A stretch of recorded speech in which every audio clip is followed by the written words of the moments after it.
Hello friends, today we'll be starting with chapter 7 of your science NCERT, that is control and coordination.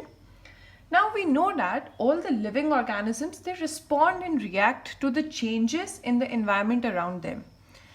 Now the change in the environment to which organism respond or react is called as stimuli. Now the stimuli can be in the form of heat, light, sound or smell. Now in animals, this control and coordination, now this can be done with the help of two major systems. The first one being the nervous system and the second one is the endocrine system. Now we'll discuss each of them one by one, starting with the nervous system. Your nervous system has a basic structural unit which is called as neuron. It is also called as nerve cell. Now your nerve cell can be as long as 1 meter. Now structural and functional unit of the nervous system, this is your neuron.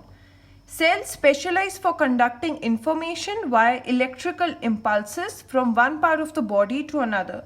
So your neurons, they are specialized cells. They conduct information. वो information को electrical signals के form में लेकर जाते हैं body के एक part से दूसरी पार्ट तक. Now if we talk about the basic structure of a neuron, here you can see in the diagram I have drawn a neuron. आपका न्यूरॉन कुछ ऐसा दिखता है.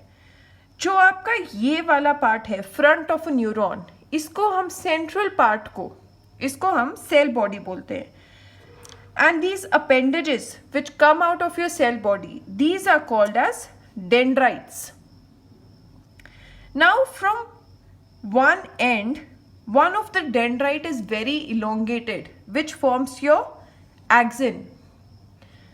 Your axon is covered by a insulating sheath. Insulating layer होती है उसके बीच में, जिसके बीच में गैप्स भी आपको देखने को मिलते हैं. ये आप गैप्स देख रहे हैं यहाँ पे, ये वो शीथ में गैप्स है. मतलब वो कंटिन्यूस शीथ नहीं है जो एक्सॉन को कवर करती है, उसमें बीच बीच में गैप्स है. ये जो शीथ है इंसुलेशन का काम करती है, जो उसको हम माइलिन शीथ बोलते हैं. नाउ योर माइलिन शीथ, ये आपकी स्पीड ऑफ कंडक्शन जो है, जो आपको इलेक्ट्रिकल सिग्नल कंडक्ट कराना है, उसको ये इंक्रीज करती है. The end of your axon, now these are specialized into, ये आप नॉब लाइक स्ट्रक्चर्स देख रहे हैं. नॉब का कैसा स्ट्रक्चर होता है, ऐसा होता है आगे से थोड़ा inflated type. Knob like structure जो है उसको हम क्या बोलते हैं, नर्व एंडिंग. ये नर्व एंडिंग या तो आपके दूसरे न्यूरॉन के डेंड्राइट्स के साथ अटैच्ड होगा या तो किसी मसल पे एंड करेगा. नाउ डेंड्राइट्स क्या होते हैं, dendrites receive signals from other sales. मतलब कि जो आपके डेंड्राइट्स हैं ये आपके डिफरेंट जो आपके सेंस ऑर्गन्स हैं, जैसे कि आईज, आपकी स्किन, उसमें ये प्रेजेंट होती हैं डेंड्राइट्स.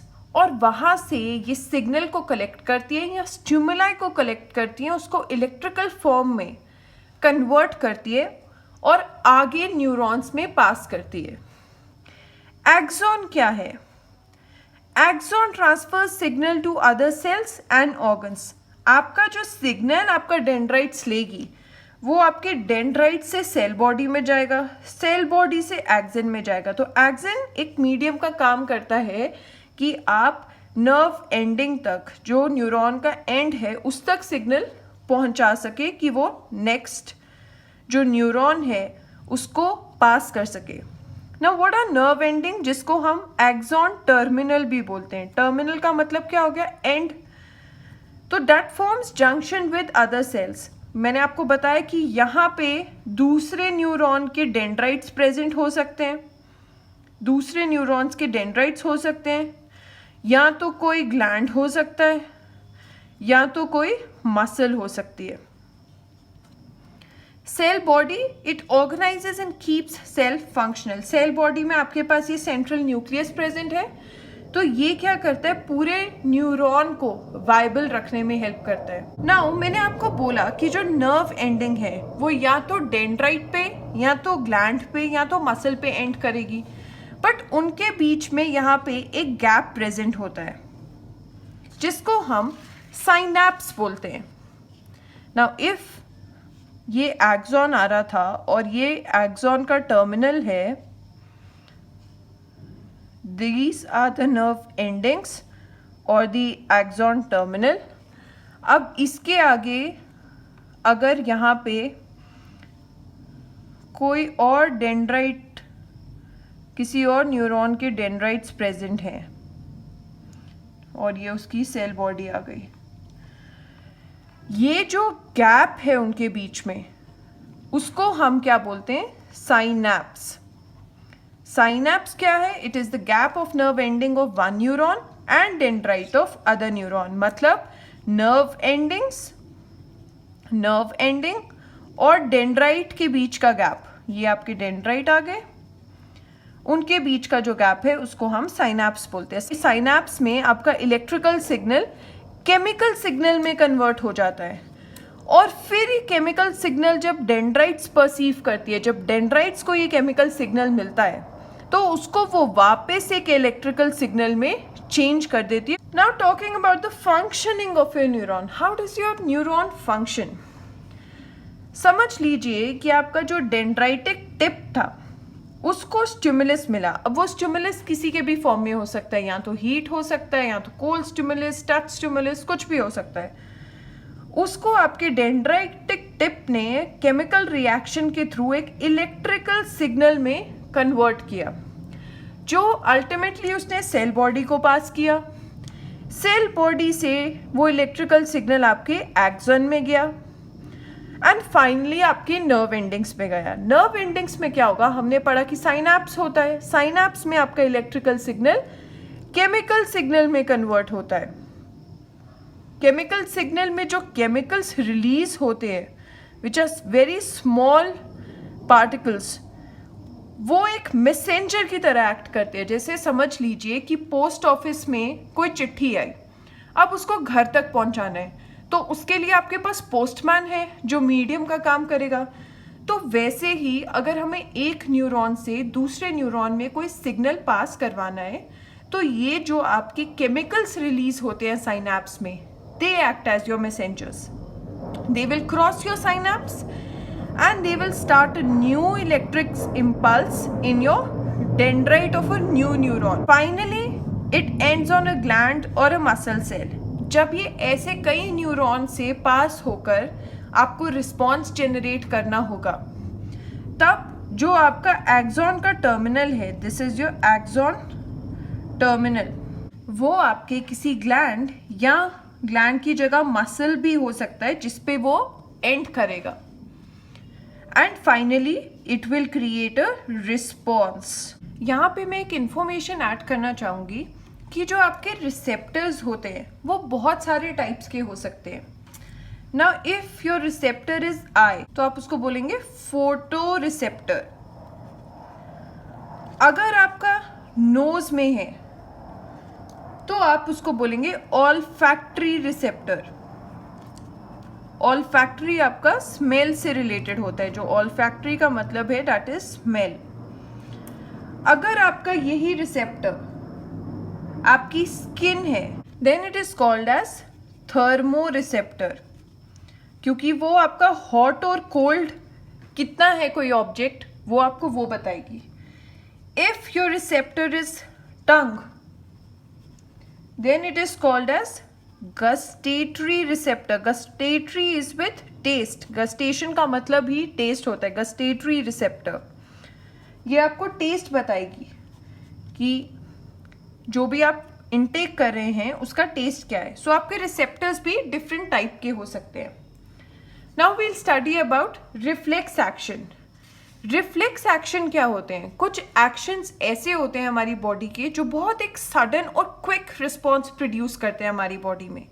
जैसे ही उसको कोई स्टिमुलस मिलता है, जैसे आप किसी गर्म चीज़ को हाथ लगा लो तो आपका हाथ एकदम से आप पीछे विड्रॉ कर लेते हैं, तो ये एक रिफ्लेक्स एक्शन है।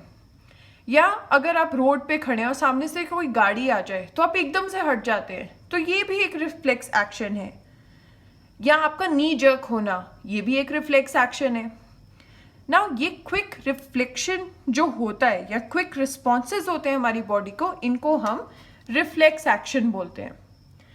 रिफ्लेक्स एक्शन एक स्पेसिफिक पाथवे फॉलो करता है जिसको हम रिफ्लेक्स आर्क बोलेंगे। The pathway through which nerve impulse pass during the reflex action, जो पाथवे वो फॉलो करती है आपकी नर्व इम्पल्स। एग्जाम्पल कि हमारे हाथ को, हमने अपना हाथ किसी बहुत गर्म चीज को गलती से टच कर दिया, तो मतलब हमें स्टिमुलस किस फॉर्म में मिला? हीट के फॉर्म में। और आपके किस बॉडी पार्ट ने वो स्टिमुलस रिसीव किया? रिसेप्टर कौन था? स्किन। स्किन से वो गया थ्रू न्यूरॉन्स स्पाइनल ऑर्गन में, आपके स्पाइनल कॉर्ड में। स्पाइनल कॉर्ड से वो इफेक्टर ऑर्गन पे, मतलब जो रिस्पॉन्स जनरेट करेगा, वो ऑर्गन जो रिस्पॉन्सिबल है आपका हाथ पीछे करने में, उस पे वो सिग्नल सेंड करेगा कि हाथ जल्दी से हटाना है अब हमें वहां से। तो इस केस में क्या आ जाएंगी? मसल्स। और रिस्पॉन्स क्या जनरेट होगा कि आपने अपना हाथ उस गर्म ऑब्जेक्ट से हटा दिया है। If you look at this diagram, तो ये आपको बहुत इजी वे में रिफ्लेक्स आर्क समझाती है। ये आपने अपना हाथ एक गर्म ऑब्जेक्ट से टच किया, यहाँ से आपके स्किन ने ये हॉटनेस परसीव की और वाया इलेक्ट्रिकल सिग्नल उसने ये जो आपका इलेक्ट्रिकल इम्पल्स थी उसको स्पाइनल कॉर्ड, ये आपके स्पाइनल कॉर्ड है, स्पाइनल कॉर्ड में भेज दिया। अब ये जो न्यूरॉन है जो आपका इलेक्ट्रिकल इम्पल्स आपके रिसेप्टर से स्पाइनल कॉर्ड में लेकर जाता है, उसको आप सेंसरी न्यूरॉन बोलते हैं। आपका sensory neuron it converts external stimuli to electrical impulse, मतलब जो स्टिमुलाई मिला हमें हीट के फॉर्म में, उसको इसने इलेक्ट्रिकल इम्पल्स की तरह चेंज किया और स्पाइनल कॉर्ड में भेज दिया। अब स्पाइनल कॉर्ड में छोटे छोटे न्यूरॉन्स प्रेजेंट होते हैं, ये आप देख रहे हैं बीच में, जिनको हम रिले न्यूरॉन बोलते हैं। ये आपके सेंसरी न्यूरॉन और मोटर न्यूरॉन के बीच में इंटरमीडिएट का काम करते हैं और सक्सेसिवली आपकी जो नर्व इम्पल्स आ रही है उनको आगे आगे ट्रांसमिट करने में हेल्प करते हैं। जब स्पाइनल कॉर्ड ये डिसाइड कर लेती है, ये आपका कोऑर्डिनेटिंग सेंटर है स्पाइनल कॉर्ड, जब ये डिसाइड कर लेती है कि हमें क्या रिस्पॉन्स जनरेट करना है और मुझे किस मसल या किस ऑर्गन को स्टिमुलस भेजना है कि हाथ हमें हटाना है वहां से, तो ये जो अब डिसाइडेड रिस्पॉन्स है जो हमें उसको भेजना है इलेक्ट्रिकल इम्पल्स के फॉर्म में, वो आपका काम है मोटर न्यूरॉन का। It originate in spinal cord and it ends on muscles और ग्लैंड्स। तो ये मोटर न्यूरॉन आपका जो सिग्नल है वो आपके इफेक्टर ऑर्गन, जो इस केस में मसल है, उसको भेजेगा और फ्रीक्वेंटली जो आपकी मसल है वो कॉन्ट्रैक्ट कर जाएगी और आपका हाथ वहां से हटा देगी। एक और इंफॉर्मेशन है सेंसरी न्यूरॉन के बारे में कि जो सेंसरी न्यूरॉन्स होते हैं उनके जो डेंड्राइट्स होते हैं दे आर लॉन्ग, और जो इनके एक्सन होते हैं दे आर शॉर्ट। और जो आपके मोटर न्यूरॉन्स होते हैं इनके जो डेंड्राइट्स होते हैं दे आर शॉर्ट, और जो आपके एक्सॉन होते हैं इनके दे आर वेरी लॉन्ग। मतलब इनकी डेंड्राइट्स वाला पार्ट छोटा होता है मोटर न्यूरॉन्स का, पर जो एक्सन होता है वो एक्सन काफ़ी लंबा होता है, क्योंकि उसको स्पाइनल कॉर्ड से कहाँ पे एंड करना होता है जाकर? किसी मसल या ग्लैंड पे रिस्पॉन्स जनरेट करने के लिए। ना टॉकिंग अबाउट रिस्पॉन्स, हमने ये वर्ड काफ़ी बार यूज़ किया कि रिस्पॉन्स जनरेट होता है। रिस्पॉन्स होता क्या है? जो फाइनल एक्शन एक रिफ्लेक्स एक्शन से क्रिएट होता है उसको हम क्या बोलते हैं? रिस्पॉन्स।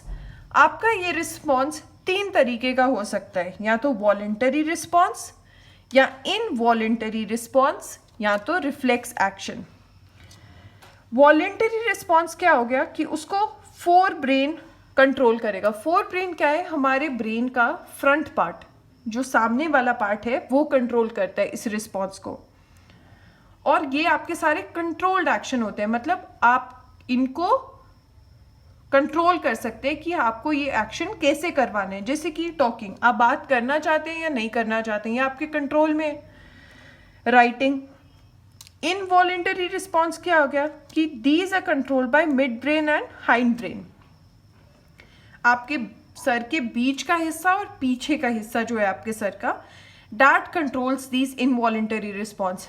इनवॉलेंटरी का मतलब ही यही है that these are not in your control, these are not in control, we cannot control these responses। जैसे कि आपकी हार्ट बीट, क्या आप कंट्रोल करते हैं कि आपका हार्ट कितना तेज बीट करेगा या कितना स्लो बीट करेगा? नहीं, वो अपने आप होता है। वॉमिटिंग का रिस्पॉन्स, क्या कोई चाहता है कि वो वॉमिट करे? नहीं, बट वो कभी कभी हो जाता है, तो वो इनवॉलेंटरी रिस्पॉन्स है। आप सांस ले रहे हैं, वो भी एक इनवॉलेंटरी रिस्पॉन्स है, बिकॉज उसमें हम कोई एफर्ट नहीं डाल रहे अगर हम नॉर्मल ब्रीदिंग कर रहे हैं। The third type of response is reflex action. ये आपने अभी पढ़ा, it is controlled by spinal cord. ये सिग्नल ब्रेन तक जाता ही नहीं है, ये स्पाइनल कॉर्ड से ही होकर आपके इफेक्टर ऑर्गन तक चला जाता है। ब्रेन तक हम इस सिग्नल को पहुंचाते ही नहीं है, क्योंकि हमें टाइम रिड्यूस करना होता है और हमें क्विक एक्शन चाहिए होता है जो हमें इंजरी से बचा सके। इसलिए ये जो रिस्पॉन्स है ये स्पाइनल कॉर्ड से ही होकर वापस आ जाता है। एग्जाम्पल, नी जर्क, और या तो आप किसी गर्म ऑब्जेक्ट या बहुत ज़्यादा ठंडे ऑब्जेक्ट को हाथ लगाएंगे। जो ह्यूमन नर्वस सिस्टम है, उसको आप मेनली दो पार्ट्स में डिवाइड करते हैं, दो सिस्टम्स में हम डिवाइड कर सकते हैं। The first one being the central nervous system, जिसको आप शॉर्ट फॉर्म में CNS भी बोलते हैं, and the peripheral nervous system, जिसको हम शॉर्ट फॉर्म में PNS भी बोलते हैं। Now your central nervous system, it has two main parts, one is your brain and the second one is the spinal cord.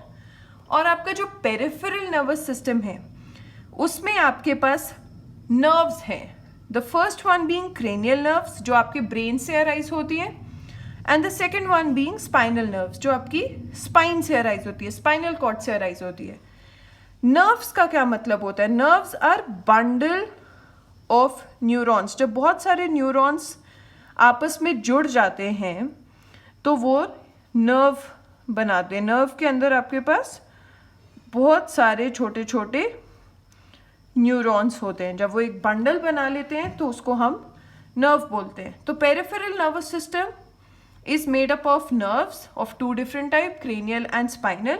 और सेंट्रल नर्वस सिस्टम में आपके पास टू मेन कोऑर्डिनेटिंग सेंटर्स आ गए, जो ब्रेन और स्पाइनल कॉर्ड है। Now if we talk about brain, human brain, ये आपका बॉडी का मेन कोऑर्डिनेटिंग सेंटर है, जो सब चीज़ें कंट्रोल करता है, कोऑर्डिनेट करता है आपस में, वो है हमारा ह्यूमन ब्रेन। आपका ह्यूमन ब्रेन तीन पार्ट्स में डिवाइडेड है। The first one being the fore brain, आपके ब्रेन के आगे का हिस्सा, mid brain, the middle brain and the hind brain, जो सबसे लास्ट वाला आपका ब्रेन का पार्ट है, पीछे का हिस्सा, उसको हम हाइंड ब्रेन बोलते हैं। If you look at this diagram, ये आपके पास आपके ब्रेन का साइड व्यू है। अगर हम साइड से देखें, एक तरफ से देखें, ये जो पोर्शन है ये आपका फोर ब्रेन आ गया।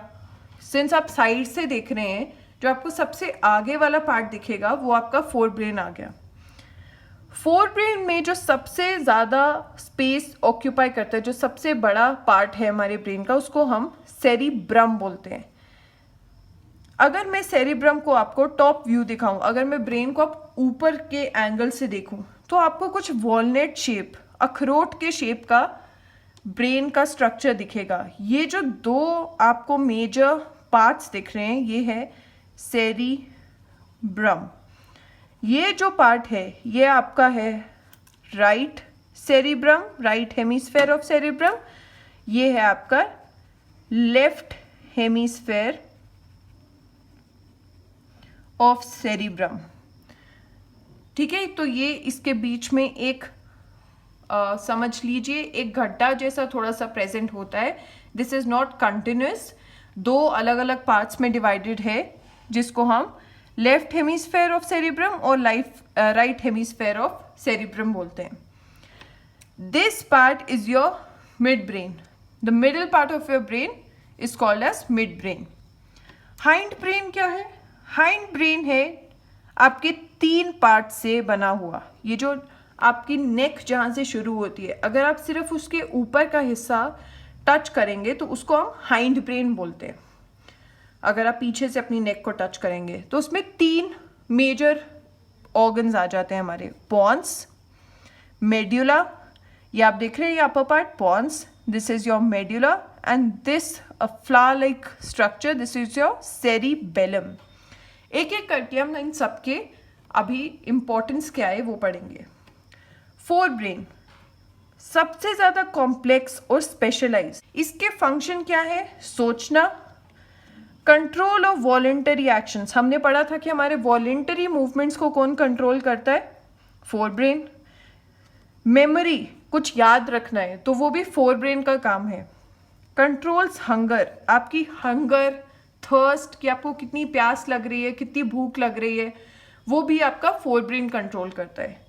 The second part is the mid brain. Now it controls involuntary actions. जो एक्शंस आपके कंट्रोल में नहीं है वो कौन कंट्रोल करेगा? Mid brain. जैसे कि change in pupil size, your vomiting, respiration, ये सब आपका मिड ब्रेन कंट्रोल करेगा. It also controls your reflex movements of head, neck and trunk. आपकी नेक, हेड और ट्रंक के जो भी रिफ्लेक्स एक्शंस हैं उनको भी मिड ब्रेन कंट्रोल करता है. The last part is the hind brain. Now hind brain में आपने पढ़ा था कि 3 पार्ट्स होते हैं. You have pons, medulla and cerebellum. Now pons, it controls again your involuntary actions like regulation of respiration. आपको कितनी तेज सांस लेनी है या आप कितनी नॉर्मली सांस लेनी है. Medulla, it controls again involuntary actions जो आपके कंट्रोल में नहीं है, जैसे कि salivation, कि आपके मुंह में कितनी सलाइवा आ रहा है, कितनी थूक आ रही है. Vomiting. Cerebellum, again very important part, जो आपका पोस्चर और बैलेंस कंट्रोल करता है. कि अगर आपको स्ट्रेट लाइन में वॉक करना है तो ये कंट्रोल करेगा कि आप किस पोस्चर में और आपकी बॉडी का बैलेंस है या नहीं है. तो ये काम किसका है? आपके सेरिबेलम का. जो आपका ब्रेन है वो एक बोनी कवरिंग में प्रेजेंट होता है. सिंस ये इतना इंपॉर्टेंट पार्ट है तो हम इसको ऐसे तो छोड़ नहीं सकते, अदरवाइज इसमें इंजरी होने के चांसेस बहुत ज़्यादा हैं. तो इसीलिए आपके ब्रेन को एक स्पेशलाइज बोनी कवरिंग में प्रेजेंट रखा है, जिसको हम क्रेनियम बोलते हैं. अदरवाइज आप इसको स्कल या ब्रेन बॉक्स भी बोल सकते हो. जो आपका ब्रेन और स्कल है, जो आपकी वो बोनी कवरिंग है, उसके बीच में एक पूरा फ्लूइड जैसा प्रेजेंट होता है. वो फ्लूइड शॉक एब्जॉर्बर की तरह काम करता है. अगर आपके ब्रेन पे कभी लग जाती है, बहुत ज़्यादा इम्पैक्ट ना पड़े, ये फ्लूइड उस शॉक को एब्जॉर्ब कर लेता है. इस फ्लूइड का एक स्पेशलाइज्ड नेम है सेरिब्रोस्पाइनल फ्लूइड. इसी तरह से आपकी जो स्पाइनल कॉर्ड है वो भी एक बोनी कवरिंग में प्रेजेंट है, that which is called as vertebral column. आप अपने पीछे अगर रीढ़ की हड्डी जिसको हम बोलते हैं, आपको फील होती है कि पूरी एक हार्ड सी बोन टाइप प्रेजेंट है, जो है आपकी वर्टिब्रल कॉलम, और उसके बीच में आपकी डेलिकेट सी एक स्पाइनल कॉर्ड प्रेजेंट है, जहां से आपकी स्पाइनल नर्व्स अराइज होती है और जहां से आपके रिफ्लेक्स एक्शंस कोऑर्डिनेट होते हैं. Now if I talk about coordination between your nervous system and your muscular tissue, कैसे आपका नर्वस सिस्टम और मस्कुलर टिश्यू आपस में कोऑर्डिनेट करते हैं. हमने पढ़ा था कि स्टिमुलस मिला तो आपके सेंस ऑर्गन्स उस स्टिमुलस को परसीव करेंगे. इन सेंस ऑर्गन्स को हम रिसेप्टर बोलते हैं. ये आपके जो आपको सिग्नल मिला है, स्टिमुलस मिला है, उसको इलेक्ट्रिकल सिग्नल में कन्वर्ट करेगा और उसको सेंसरी नर्व के थ्रू सेंट्रल नर्वस सिस्टम में भेजेगा. या तो अब ये ब्रेन के पास भेज सकता है, या तो ये अगर रिफ्लेक्स एक्शन है तो स्पाइनल कॉर्ड के पास भेज देगा. सेंट्रल नर्वस सिस्टम में आपका जो इन्फॉर्मेशन आई है वो उसको रिसीव करता है और प्रोसेस करता है कि अब जो भी सिग्नल आए इसका मुझे क्या करना है। एक पर्टिकुलर डिसीजन किया जाता है कि अब जो रिस्पॉन्स जनरेट करना है वो क्या रिस्पॉन्स होना चाहिए, and response is finally generated, जिसको वो मोटर नर्व के थ्रू सेंट्रल नर्वस सिस्टम से मसल्स में ट्रांसमिट करता है। अगेन ये जो होता है ये इलेक्ट्रिकल इम्पल्स के फॉर्म में ही होता है। मसल्स में रीअरेंजमेंट होती है प्रोटीन्स की और फाइनली मसल्स आपकी शॉर्टन हो जाएंगी, which is your final response. ये इस केस में हो सकता है कि जब हम ये सोचे कि हमने किसी बहुत गर्म चीज़ को हाथ लगा दिया है या किसी बहुत शार्प ऑब्जेक्ट को हाथ लगा दिया है। So this is how coordination happens between your nervous and muscular tissue. अपने नेक्स्ट लेक्चर में thus we'll cover about coordination in plants and also your endocrine system in animals. So stay tuned. Keep sharing this video with as much people as you can. Like, comment down if you have any suggestion and subscribe to my channel. Till then, keep learning. Bye guys.